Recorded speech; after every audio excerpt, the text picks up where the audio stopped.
C'est aux supporters des Rouges et Blancs qu'ils devaient revenir. Ils étaient près de 60 000 au complexe Mohamed V de Casablanca. Durant toute la rencontre, ces derniers n'ont jamais cessé d'encourager leur équipe de cœur, le Wydad de Casablanca. Une équipe du Wydad qui va se créer la première occasion sérieuse de la rencontre par l'intermédiaire de Khaliri. 3 minutes plus tard, c'est toutefois l'équipe de l'Espérance de Tunis qui allait refroidir les ardeurs des locaux en inscrivant le premier but de la rencontre par Wajdi Bouazi. Par la suite, l'équipe du Wydad se crée une bonne occasion pour égaliser suite à une échappée sur la gauche de Morad Lemsen dont le tir est repoussé par le poteau au grand désespoir des supporters wydadi. On va continuer à travailler pour aborder les 3 matchs qui restent, même si on a 2 matchs à l'extérieur. Pour nous, c'est normal. On a fait le maximum par rapport aux 3 matchs avant et on va toujours continuer à travailler pour augmenter notre capacité.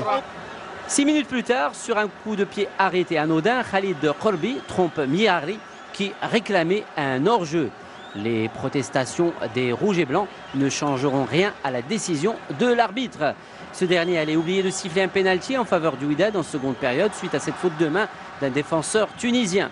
Mais cela n'allait pas pour autant atténuer la volonté des Wydadis désireux de ne pas décevoir leur public. 65e minute sur ce tir tendu de Berrabah.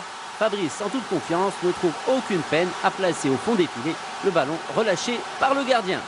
L'équipe du Wydad allait continuer à pousser pour obtenir l'égalisation suite à un pénalty sifflé sur Mohsin Yajour. Hadioui, sans trembler, prend à contre-pied le keeper tunisien. Score final, 2 buts partout entre le WAC et l'Espérance de Tunis. Les deux équipes comptent 5 points et sont en tête du groupe, suivis par Ahli 4 points et le Moulier d'Alger 1 point.